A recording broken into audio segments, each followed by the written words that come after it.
Hi guys, good afternoon. So இதயம் serial review பார்த்துடலாமா? அதுக்கு முன்னாடி நம்ம சேனலை சப்ஸ்கிரைப் பண்ண மறந்துடாதீங்க. லைக் பண்ணுங்கள், ஷேர் பண்ணுங்கள், கமெண்ட்ஸ் பண்ணுங்கள். ஸோ நேற்று நான் கொஞ்சம் வெளியில் போயிட்டேன் கைஸ், அதனால் எபிசோடு பார்க்கல.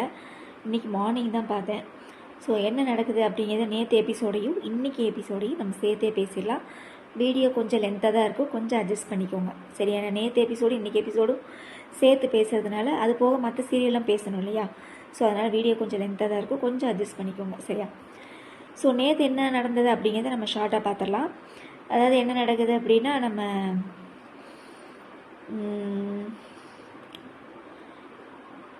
அதாவது இந்த பரிகாரம் பண்ணிகிட்ருப்பாங்கன்னு நினைக்கிறேன். ஆமாம், அந்த பரிகாரத்தப்போ நம்ம வாசுவை பற்றி நம்ம சரவணன் சொல்லிகிட்டு இருப்பார் இல்லையா? ஸோ வாசுவை பற்றி சொல்ல சொல்ல எனக்கே கண்ணே கலங்கிருச்சு கைஸ் சரியா? அதாவது அவள் அழுகிறா, ஆனால் அவள் அழுதாலுமே இன்னுமே அவள் வாசுவை இன்னும் ஃபுல்லாக உணரலை அப்படின்ற மாதிரி தான் தெரியுது. அழுகிறா, ஃபீல் பண்ணுறா, அதோட சரி. ஆனால் வாசுவை இன்னும் அவள் உணரவே இல்லை, அதுதான் உண்மை. அதுக்கப்புறம் பார்த்தீங்கன்னா, இந்த இடத்துல ஜனனி நடிச்சிருந்தாங்கன்னா வேறு லெவலாக இருந்திருக்கும், மாசாக இருந்திருக்கும்.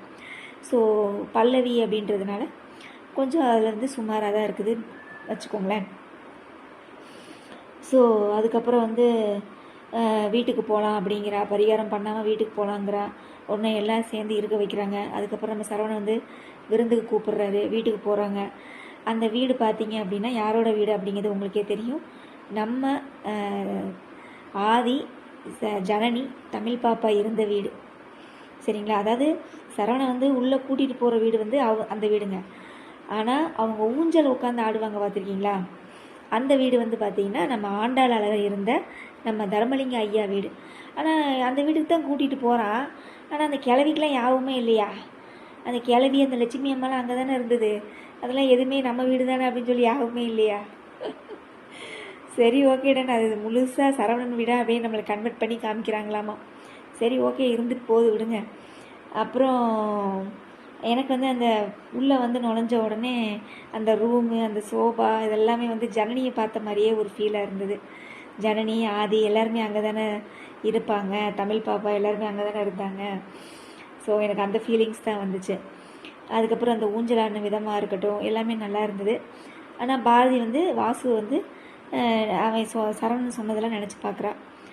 அதோடு முடிச்சிருக்காங்க கேஸ். அதுக்கப்புறம் நம்ம சுதாகர் ஒரு பிளான் போட்டுட்ருக்காப்புல. கண்டிப்பாக இதுக்கெல்லாம் மூல காரணம் அந்த ஆதித்யா தான், அந்த சின்ன பையன்தான். அவனை என்ன செய்கிறேன் பாரு அப்படின்னு சொல்லிட்டு என்ன நான் பண்ண போகிறேன், ஏது நான் பண்ண போகிறேன்னு இவ கேட்டுக்கிட்டே இருக்கிறா. அதுக்கப்புறம் நம்ம மீனாவோட அம்மா வேறு காமெடி பீஸ் ஆகிடுச்சு. ரொம்ப சீரியஸ் காட்டியே காமிச்சாங்க, இப்போ காமெடி பீஸாக ஆகிப்போச்சு. நீங்கள் மட்டும் ஊஞ்சலில் உட்காந்து ஆடிக்கிட்டு இருக்கிறீங்க, நாங்கள்லாம் ஆட வேணாமா அப்படின்னு சொல்லி மீனாவை கூப்பிட்டு பக்கத்தில் உட்கார வச்சு ஊஞ்சல் ஆடிக்கிட்டு இருக்குது. ஸோ அதோடு முடிச்சிருக்காங்க கைஸ். அதுக்கப்புறம் எல்லோரும் கிளம்பி அந்த ஏதோ சொக்கப்பனையாமா, அந்த சொக்கப்பனைய பரிகாரத்தை முடித்தா அந்த இது முடிஞ்சிருதாமா. அதனால் சொக்கப்பனை இது பண்ணுறதுக்காக எல்லாருமே மறுபடியும் கிளம்பி போகிறாங்க. அப்போ சரவணன் அந்த சொக்கப்பனையை முடிச்சுட்டு மறுபடியும் எல்லாம் நைட்டு வீட்டில் தங்கிட்டு காலையில் எல்லாம் நீங்கள் கிளம்பிக்கோங்க அப்படிங்கிறாப்புல. சொன்ன உடனே எல்லாம் கிளம்புறாங்க. மித்ராவை மட்டும் சரவணன் பிடிச்சி வச்சிட்றான், உள்ள ரூம்குள்ளே போட்டு அடைச்சி வச்சிட்றாப்புல சரியா? அதோடு முடிச்சிருக்காங்க. இன்றைக்கி எபிசோடில் என்ன நடக்குது அப்படின்னா, மொத்தத்தில் நேற்று எபிசோடில் இதை ரிவ்யூ பண்ணணும் அப்படின்னா, சரவணன் மித்ராவையும் சுதாகரையும் குறைச்சி எடை போட்ட மாதிரி எனக்கு ஒரு ஃபீல் ஆகுது. ஏன்னா அவங்க ரெண்டு பேரும் பக்கா கேடிங்க, புரியுதுங்களா? அண்ணனுக்காக தங்கச்சியும், தங்கச்சிக்காக அண்ணனும் செய்கிற வேலையெல்லாம் பார்த்தீங்கன்னா ரொம்ப பெரிய வேலையெல்லாம் பண்ணுறாங்க. இவங்களை லேசாக எடை போட்டாராட்டிருக்கு நம்ம சரவணன். ஸோ சீக்கிரமே சரவணன் கொஞ்சம் புத்திசாலித்தனமாக யோசித்து செயல்பட்டார்னா ரொம்ப நல்லாயிருக்கும். ஸோ அதுக்கப்புறம் என்ன நடக்குது அப்படின்னா, இன்றைக்கி எபிசோடில் அதே மாதிரியே மித்ரா ரூம்குள்ளே போட்டு அடைச்சி வச்சுட்டு டயலாக் பேசிகிட்டு இருக்கிறாப்புல. நீ பாரதி அழிக்கணும்னு யோசித்து ரொம்ப இதாக இருப்பீங்க, டென்ஷனாக இருப்பீங்க, கொஞ்சம் கூலாக இருங்க அப்படின்னு சொல்லி மித்ராவை போட்டு பாடாப்படுத்திகிட்டு இருக்காப்புல. மித்ராவும் டென்ஷன் ஆகி ஃபோனை கொடுறா, நீ தப்பு பண்ணுற, எங்கள் அண்ணனுக்கு தெரிஞ்சவன் நீ சும்மா விட மாட்டார் அப்படி இப்படின்னு பேசுகிறான். உங்கள் அண்ணன் பெரிய இதா, அதெல்லாம் ஒன்றும் விட முடியாது அப்படின்னு சொல்லிகிட்டு இருக்கையிலேயே சுதாகர் அதான் எல்லாம் கோயிலுக்கு போயிருப்பாங்க இல்லையா? இவன் பிளான் போட்டான், ஆதித்யாவை தூக்குறதுக்கு பிளான் போட்டான். யார்? சுதாகர். சொன்னோடனே என்ன நம்ம மித்ரா ஆளக்கானுன்னு சொல்லி கோயிலில் போய் தேடுறாப்புல. மித்ரா வாழை காணணுன்னே கண்டிப்பாக ஏற்கனவே இவன் சரவணன் மேலே ரொம்பவே டவுட்டாகவே தான் இருந்தான் சுதாகர். அப்போ வந்து இவன் வீட்டில் தான் மித்ராவை பிடிச்சி வச்சுருப்பான்னு சொல்லி ஒரு ஜட்ஜ்மெண்ட்டில் உள்ளே வந்து பார்க்கும்போது இவன் வந்து பேசிகிட்டு இருக்காங்க இல்லையா, உடனே கட்டையை தூக்கி சரவணன் மேலே அடிச்சுட்டு தங்கச்சியை காப்பாற்றி கூட்டிகிட்டு போயிட்டாப்புல. காரில் போகையிலேயே இந்த மாதிரி என்னென்ன ஆச்சு பிளானு, என்ன ஆச்சு அப்படின்னோடனே இந்த மாதிரி எல்லாமே நம்ம நினச்ச மாதிரி போயிட்டுருக்குது, ஆதித்யாவை நம்ம பசங்க தூக்கிட்டாங்க அப்படின்னு சொன்னோடனே ரொம்ப ஒரு ஹாப்பி மூடுக்கு போயிடுறாங்க நம்ம மித்ரா மேடம். அப்போ உடனே இருந்துட்டு இங்கே வந்து நம்ம பாரதி வந்து ஆதித்யாவை வந்து எல்லாம் ரெடி பண்ணி இங்கேயே விளையாண்டுட்டுடா, நான் வந்து ரெடி ஆயிடுச்சா என்னென்னு பார்த்துட்டு வரேன்னு சொல்லிட்டு போகும்போது அந்த பையன் உட்காந்து விளையாண்டுட்டு இருக்கிறான். பார்த்தா ஆளுங்க வந்து அவனை வாயில் துணியை கட்டி கையை கட்டி எல்லாத்தையும் தூக்கிட்டு போய் அந்த சொக்கப்பனை எரிக்கிறாங்க கிளேஸ், அதில் கொண்டு வந்து படுக்க வச்சிடுறாங்க. ஸோ இது தெரியாமல் கோயில் ஃபுல்லாக எல்லாம் தேடுறாங்க. ஆதித்யா காணோன்னு நம்ம ஆதியும் தேடுறாப்புல, எல்லாருமே தேடுறாங்க. நம்ம சுதாகரும் மித்ராவும் மட்டும் கையை கட்டிட்டு வேடிக்கை பார்த்துட்டு இருக்கிறாங்க எல்லாம். ஏன்னா அவங்க நினச்ச மாதிரி பிளான் போயிட்டுருக்குது இல்லையா, அதனால். ஸோ எங்கன்னே வச்சுருக்க அந்த பையனை எங்கே வச்சுருக்க அப்படின்னோடனே, அங்கே பார்த்தியா அந்த சொக்கப்பனை இருக்குது இல்லையா, அதுக்குள்ளே தான் இருக்குது. இது தெரியாமல் இவங்க எல்லாம் கோயிலில் தேடிட்டு இருக்கிறாங்க. அவன் இன்னும் கொஞ்சம் நேரத்தில் அந்த பையன் எரிஞ்சு சாம்பலாக போகிறான் அப்படின்னு சொல்லிட்டு இருக்காப்புல. ஸோ அதுக்கப்புறம் என்ன நடக்குது, எல்லாம் ஆதித்யாவை தேடிக்கிட்டே தான் இருக்கிறாங்க. அதுக்கப்புறம் பூசாரி வந்து நேரம் ஆக பரிகாரம் செய்ய நேரம் ஆகுது அப்படின்னு சொல்லிட்டு ஆதித்யாவையும் ஆதியையும் பாரதியும் கூட்டிகிட்டு போய் அந்த சொக்கப்பனை பக்கத்தில் 2 பேரும் மாலையும் கழுத்துமா நிற்கிறாங்க. பரிகாரத்தை முடிச்சுட்டு நம்ம வந்து ஆதித்யாவை தேடலாம் அப்படின்னு சொல்லி எல்லாம் பிளான் போட்டிருக்காங்க கேஸ், சரியா. ஸோ இந்த சீன் வந்து நான் ஏதோ ஒரு சீரியலில் பார்த்த மாதிரி இருக்குது அப்படிங்கிறப்ப யோசிச்சுட்டு இருக்கையில் அண்ணா சீரியல் எனக்கு வந்துச்சு.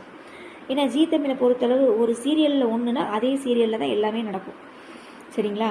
ஒரு சீரியலில் தீபாவளி ஃபங்க்ஷன் கொண்டாடினாங்கன்னா எல்லா சீரியல்லையும் தீபாவளி ஃபங்க்ஷனாக கொண்டாடுவாங்க. ஸோ அந்த மாதிரி இந்த சொக்கப்பனை எரிக்கிறதும் பார்த்திங்கன்னா அண்ணா சீரியலில் அந்த கனியை வந்து உள்ளே வச்சுருப்பாங்க. நம்ம சண்முகம் போய் எரிக்கிறதுக்கு போவாப்புல. அப்போ அந்த பொண்ணு வந்து கொலுசை வச்சு காட்டி கொடுப்பான்.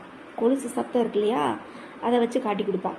அதே மாதிரி இந்த இதயம் சீரியலில் என்ன நடக்க போகுது அப்படின்னா, எனக்கு தெரிஞ்சு இன்னும் வந்து வாசுவை வந்து உணரலை ஒன்று. சுதாகரும் வந்து பார்த்திங்கன்னா அன்றைக்கி மித்ரா வந்து சொல்லும்போது சுதாகரும் நம்பலை. ஸோ இது சுதாகருக்கும் மித்ராக்குமான ஒரு கெட்ட நேரம் அப்படின்ற மாதிரி தான் எனக்கு தோணுது. இனியா என்ன நடக்க போகுது அப்படின்னா, இவங்க 2 பேரும் என்ன சொல்கிறாங்க, சுதாகரும் மித்ராவும் அந்த பையன் எரிஞ்சு சாம்பலாக போகிறான், எல்லாரும் கதிகலங்கி நிற்கிறத நம்ம பார்க்க போகிறோம்னு சொல்கிறாங்க இல்லையா. இவங்க 2 பேரும் தான் கதிகலங்கி நிற்க போகிறாங்க அப்படிங்கிறது தெளிவாக வெட்ட வெளிச்சமாக தெரியுது. ஏன்னா ஒரு குழந்தைய வந்து எரிக்கிற மாதிரிலாம் யாருமே சீரியல் எடுக்க மாட்டாங்க, புரியுதுங்களா. அப்படிலாம் எடுத்தாங்கன்னா நான் சீரியலே பேன் பண்ணிடுவாங்க. அந்த மாதிரிலாம் எடுக்க மாட்டாங்க. என்ன நடக்கும் அப்படின்னா, பாரதி அவளை அறியாமல் ஆதித்யாவை காணோன்னு சொல்லி வாசுவை கூப்பிட்றதுக்கான வாய்ப்புகள் இருக்குது ஒன்று. 2வது ஆதிக்குள்ளேயே வந்து வாசு வந்து யாராவது அந்த ஹார்ட்டை டச் பண்ணி ஏதாவது ஒன்று இந்த இடத்துல கையை வச்சு அடித்தோ ஏதாவது பண்ணியோ அவனுக்குள்ளே வாசு வர்றதுக்கு வாய்ப்பு இருக்குது 2. 3வது என்ன வாய்ப்பு இருக்குது அப்படின்னா, சரவணன் வந்து கண்டுபிடிக்கிற மாதிரி இருக்கும் 3வது. அது வந்து ஆப்ஷனல் தான் வச்சுக்கோங்களேன். ஏன்னா சரவணனை அடிக்கிறதுக்கு அவன் யாரையாவது அனுப்பிட்டான், யார் சுதாகர். அவன் வண்டியில் வந்துக்கிட்டு இருக்கிறான். 3 சாமியார் வேஷம் போட்டு அடி வாங்கிட்டு போனாங்க பாருங்க, அவங்களே மறுபடியும் வந்திருக்காங்க. எப்படி கேஸ் அத்தனை அடி வாங்கினாவே மறுபடியும் வருவாங்க, ஐயோ சாமி. அப்போ வந்து நிற்கிறாங்க. சரவணன் வந்து ஆனால் இந்த மீசையை முறுக்கி விடுறதுலையே ரொம்ப நேரத்தை செலவழிக்கிறாரு. கொஞ்சம் மீசையை முறுக்கிறத விட்டுட்டு மூளையை கசக்குனாருன்னா கொஞ்சம் நல்லாயிருக்கும். ஏன்னா இவன் சரவணன் வந்து சுதாகரையும் மித்ராவையும் லேசாக இடம் போட்டாப்புல. ஏன்னா அது வந்து சரியான இத்து போனதுகள் நம்மளுக்கு தெரியும், சரவணனுக்கு தெரியாது இல்லையா. அதனால் கொஞ்சம் லேசாக இடம் போட்டாப்புல. இனி கொஞ்சம் சுதாரிச்சுப்பார். ஏன்னா இவங்க இந்த அளவுக்கு இறங்கிட்டாங்க இல்லையா, ஒரு குழந்தைய கொள்கிற அளவுக்கு இறங்கிட்டாங்கன்னா இவங்க எவ்வளோ ஒரு கேடு கட்டவங்களா இருப்பாங்க இவங்க 2 பேரும். அப்படித்தான் நம்ம நினைக்க தோணுது, புரியுதுங்களா. ஸோ எனக்கு தெரிஞ்சு வாசு தான் வந்து கைஸ் காப்பாற்றுவோம், புரியுதுங்களா. நீங்களே நல்லா கவனிச்சு பாருங்கள். ஒரு குழந்தைய காணோம், அவங்க அம்மா பதறா, அந்த குடும்பமே பதறுது. ஆதி என்ன ஸ்டெப் எடுக்கிறான், ஆதியாகத்தான் ஸ்டெப் எடுக்கிறான், புரியுதுங்களா. ஒரு ரியலாக தாம் பிள்ளை அப்படின்ற அந்த உணர்வு அவனுக்குள்ளே வரணும். தாம் பிள்ளை இதாயிடுச்சு அப்படின்னு சொல்லும்போது அந்த உணர்வே வேறு மாதிரி இருக்கும். ஆனால் இவனுக்கு அந்த உணர்வு இன்னும் வரல. அதை வர வைக்கிறதுக்காகவே இந்த சீனா இருக்கலாம். அது மட்டும் இல்லாமல் அந்த பையன் தானே இவங்க 2 பேர்த்தையும் சேர்த்து வைக்கிறதா ஜோசியக்காரன் ஏற்கனவே சொல்லியிருக்கான். அதுக்கு இது ஒரு அஸ்திவாரமாக இருக்குன்னு வச்சுக்கோங்களேன். கண்டிப்பாக இது அஸ்திவாரமாக தான் இருக்கும். புரியுதுங்களா? கண்டிப்பாக அந்த குழந்தை இவன் இது பண்ணும்போது அந்த ஷாக்கிங்கில் இவனுக்கு ஏதாவது ஞாபகம் வந்து பாரதியை வந்து ஏற்றுக்கலாம். சரியா? நம்மலாம் நினைக்கிறோம், நம்ம இது எல்லாமே வந்து ஒரு யூகத்தில் தான் நம்ம பேசிகிட்டு இருக்கிறோம். இப்படி இருந்தால் இப்படி இருக்கலாம், இப்படி இருந்தால் இப்படி நடந்திருக்கலாம் அப்படின்னு. ஆனால் கண்டிப்பாக எனக்கு தெரிஞ்ச வாசு தான் கேஸ் வருவான். பாரதி வந்து அவள் வாயால் வாசு காப்பாற்றுங்க அப்படின்னு அவள் வாயால் சொல்லணும். இல்லை அப்படின்னா ஆதியை வந்து யாராவது டச் பண்ணி சண்டைக்கு இழுத்து ஏதாவது ஒன்று நடக்கணும். இல்லை அப்படின்னா அந்த சாமி, சரியா, இப்போ சாமிக்கு தானே அவங்க பரிகாரம் பண்ணிட்டு இருக்காங்க. ஒருவேளை மலையில வந்து அந்த நெருப்பை அணைச்சி விடலாம். ஏதாவது நடக்கலாம், என்ன வேணால் நடக்கலாம். நாடகத்தை பொறுத்தளவு இதுதான் அப்படிங்கிறது இல்லை. ஆனால் நம்மளை பொறுத்தளவு, அதாவது என்னையை பொறுத்தளவு என்ன நடக்கும்னு நான் ஆசைப்பட்றேன் அப்படின்னா, அந்த இடத்துல வாசு வந்து காப்பாற்றணும். அப்படி இருந்தால் தான் நாடகம் ரொம்ப வேறு லெவலாக இருக்கும். பாரதி வாசுவை பற்றி உணருவா. சரியா? இன்னுமே சரவணன் சொல்கிறத வந்து அவன் நம்பலை. நல்லா நீங்கள் கவனித்து பாருங்கள், அவன் நம்பலை, சும்மா உணர்ந்து அழுகிறான், அவ்வளோதான். ஆனால் வாசுவை இன்னும் அவன் நேரில் பார்க்கல இல்லையா? நேரில் பார்க்க வேண்டிய சூழ்நிலை வரப்போகுது. அது மட்டும் இல்லாமல் சுதாகருக்கும் மித்ராக்கும் நல்லா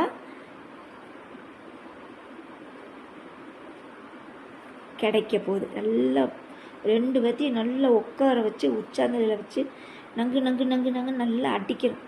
சரியா? வாசு வந்து சும்மாவே விடக்கூடாது இவங்க 2 பேர்த்தையும். அந்த சொக்கப்பணம் எரியுது பார்த்தீங்களா, அதுக்குள்ளே இதுக்கு 2 முடிச்சு தள்ளி விட்ரு. அப்போ தான் இதுக்கு அடங்குங்க, இல்லாட்டினா அடங்காதுங்க. நல்ல அண்ணன் தங்கச்சிடா சாமி. இப்படி ஒரு அண்ணன் நான் லைஃப்பில் பார்த்ததே இல்லை. தங்கச்சிக்காக ஒரு குழந்தைய கொள்கிற அளவுக்கு இறங்கிட்டான் பாருங்க, கூறுகட்ட குப்பேன்.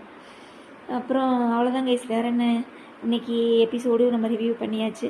ஸோ மொத்தத்தில் இதயம் சீரியலில் வாசு ரொம்ப ஹைலைட்டாக வர்றதுக்கான ஒரு சீனாக தான் இதை நான் பார்க்குறேன். வெயிட் பண்ணி பார்ப்போம், நாளைக்கு என்ன நடக்க போகுதுன்னு தெரியல, வெயிட் பண்ணி பார்க்கலாம். சரியா?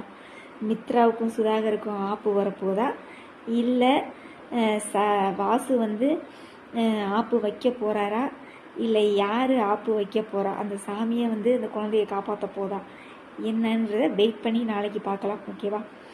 அப்புறம் மற்ற சீரியலை பொறுத்தளவு கார்த்திகை தீபத்தில் ஒரு வழியாக பாட்டியை காப்பாற்றிட்டாப்புல, சிலையை கொண்டு வந்து கொடுத்து காப்பாற்றிட்டாப்புல.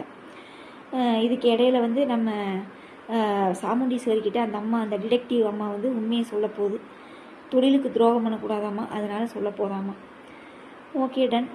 அதுக்கப்புறம் மற்ற சீரியல்லாம் வந்து நம்ம அயலி சீரியலில் வந்து சிவா தான் என் புள்ள அப்படின்ற மாதிரி அவர் வாயாலேருந்தே சொல்லிடுவாராட்டிருக்குது. ஏன்னா அந்த மாதிரி தான் அந்த சீன் இருக்குது. அவன் என்னது கேமரா வீடியோ ஆதாரத்தை காமிக்கட்டுமா அப்படின்னு சொல்லி கேட்கும்போது அவன் அப்படியே ஷாக்கிங்கில் நிற்கிறாப்புல. ஒன்றும் பண்ண முடியாது, இனி அந்த அந்த அந்த ஆள் வாயால் சிவா தான் என் புள்ள அப்படின்னு சொல்கிற மாதிரி தான் வரப்போகுது கதை. அப்புறம் மற்ற சீரியல் சந்தியாராகம் நான் பார்க்குறதே இல்லை. என்ன கேஸ், வீரா சீரியல் ரொம்ப ஒஸ்ட்டாக போயிட்டுருக்குது. நல்லா போயிட்டு இருந்த சீரியல் ரொம்ப ஒஸ்ட்டாக போயிட்டுருக்கு. தீபாவளி முடிஞ்சே 1 மாதம் 2 மாதத்துக்கு மேலே ஆக போகுது. இப்போ தான் இவங்க தீபாவளி செலிப்ரேஷனே பண்ணுறாங்க. முடியலடா டேய், முடியல. அதுக்கப்புறம் வேற என்ன, பாரிஜாதத்தில் நம்ம விஷால் சிக்கிக்கிட்டாரு. சரியா? இனி இந்த சிக்கல்லேருந்து நம்ம இசை அக்கா வந்து எப்படி காப்பாற்ற போகுதுன்னு தெரில. இசை அக்கா வெயிட் பண்ணி பார்ப்போம். அதுக்கப்புறம் வேற என்ன சீரியல், கெட்டி மேளம் நான் பார்க்குறதே இல்லை. ஏன்னா ப்ரோமோ வேணால் காமிச்சாங்க. என்னன்னா மகேஷ்கிட்ட வந்து இவள் டிவர்ஸ் வாங்குவாளாட்டிருக்குது அஞ்சலி, அது வேணால் பார்த்தேன். அதுக்கப்புறம் வேற என்ன, அண்ணா சீரியல் ஒரே ரொமான்டிக்காக போயிட்டுருக்குது. இத்தனை நாள் ரொம்ப அடாவடித்தனமாக போயிட்டு இருந்தது, இப்போ எல்லாம் ரொமான்டிக் மூடில் போயிட்டாங்களாட்டிருக்கு. அதனால் எல்லாம் ரொமான்ஸ் மூடுக்கு போயிட்டாங்க. அப்புறம் வேற என்ன சீரியல், மத்தியானம் போடுற சீரியலில் வாரிசு சூப்பராக போயிட்டுருக்கு. அது எப்படி எடுக்கிறாங்க பாருங்கள் கைஸ். அவங்க யார், சம்யுக்தாவோட அம்மா அப்பா வந்து நல்லெண்ணெய் வைக்கணும்னு சொல்லுவாங்க, வேணான்றுவானாமா. அது மாதிரி ரம்யாவோட அப்பா வந்து, ரம்யாங்கிறேன், அந்த பொண்ணு இந்த மௌனம் பேசி நடிச்ச ரம்யானே பேர் வருது. வெண்பா வந்து வந்து கேட்பா இல்லையா, அப்போ அவங்க அப்பா வந்து காப்பு கட்டணும்னு சொல்லுவான், அதுவும் நடக்காது. கடைசியில் பார்த்தா தமிழோட அப்பா வந்து காப்பு கட்டுவான், இந்த தமிழோட அம்மா வந்து நல்லெண்ணெய் வச்சு விடுவாங்க. எப்படின்னு பாருங்களேன், அத்தை மாமாவாமா. அதனால் மருமகனுக்கு வந்து செய்கிற மாதிரி நாடகம் எடுக்கிறாங்க பாருங்க. அவங்க 2 பேர்த்துக்கு எந்த வாய்ப்பும் கிடைக்கலையாமா, இவங்க 2 பேர்த்துக்கு அது கிடச்சிருச்சாமா.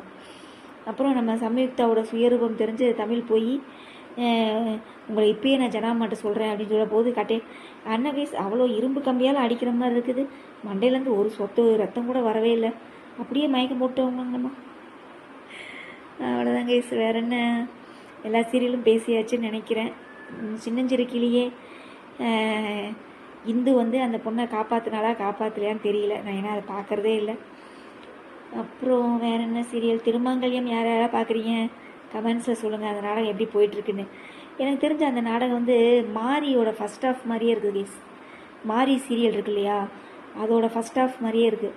அவனும் அப்படி தான், மாரியோட கம்மல் கீழே கிடக்கும், அந்த கம்மலுக்கு சொந்தக்காரவங்க யாரோ அவங்கள தான் நான் கல்யாணம் பண்ணணும்னு நினச்சிட்டு இருப்பான் சூர்யா, தெரியுமா? அதே மாதிரி இவனும் என்ன செய்கிறான், செயினை வச்சுக்கிட்டு உட்காந்துருக்கான். எங்கள் அம்மாவை காப்பாற்றினவங்களோட செயினை கண்டிப்பாக வந்து இதை அவங்கள்ட்ட கொடுத்தே ஆகணும் அப்படின்னு சொல்லி செயினை வச்சுக்கிட்டு உட்காந்துட்ருக்குறான். ஒரே எல்லா கதையோட மிக்சிங் ஆட்டிருக்கு திருமாங்கல்யம். வேற ஒன்றும் புதுசாலாம் அப்படிலாம் எதுவுமே இல்லை, ஆஹா ஓஹோ அப்படின்னு சொல்கிற மாதிரிலாம் எதுவுமே இல்லை. எல்லா கதையிலையும் பிச்சு பிச்சு எடுத்து அந்த நாடகத்தை திருமாங்கல்யம் எடுப்பாங்களாட்டிருக்குது. ஓகே கேஸ், வீடியோ ரொம்ப லென்த்தாக போயிடுச்சு. நம்ம நாளைக்கு எபிசோடுக்காக வெயிட் பண்ணிகிட்ருக்கிறேன். நீ யார் வந்து காப்பாற்ற போகிறான்னு தெரியல, வாசுவா, சாமியா, சரவணனா, இல்லை ஆனால் கண்டிப்பாக ஆதியாக இருக்காது கேஸ், நீங்கள் தப்பாக நினச்சிக்காதீங்க. இப்போ ஆதியோட ஃபேன் பேஸ்டாக இருப்பீங்க இல்லையா, யாருமே தப்பாக நினச்சிக்காதீங்க. அவன் ஆதியாகத்தான் யோசிக்கிறான், அவனோட இதில் வந்து அது கரெக்டு தான், நான் இல்லைன்னுலாம் சொல்லலை. ஆனால் தான் அப்பா தான் குழந்தை அப்படின்ற அந்த உணர்வு அவனுக்கு இன்னும் வரல. அது வந்து அது வாசு தான் உணர்த்தணும், சரிங்களா? வாசு தான் வந்து உணர்த்தணும். அப்படி தான் இருக்கும்னு நான் நினைக்கிறேன். வெயிட் பண்ணி பார்ப்போம். ஓகே, நாளைக்கு எபிசோடுக்காக வெயிட் பண்ணி பார்ப்போம். உங்களோட நிறை குறைகளை கண்டிப்பாக கமெண்ட்ஸில் சொல்லுங்கள். நிறையா பேர் லைக்ஸ் பண்ணாமல் பார்க்குறீங்க, தயவு செஞ்சு லைக்ஸ் பட்டன் அமைக்கிட்டு பாருங்கள் ப்ளீஸ். ஓகே, நாளைக்கு ரிவ்யூவில் பார்க்கலாமா? பை.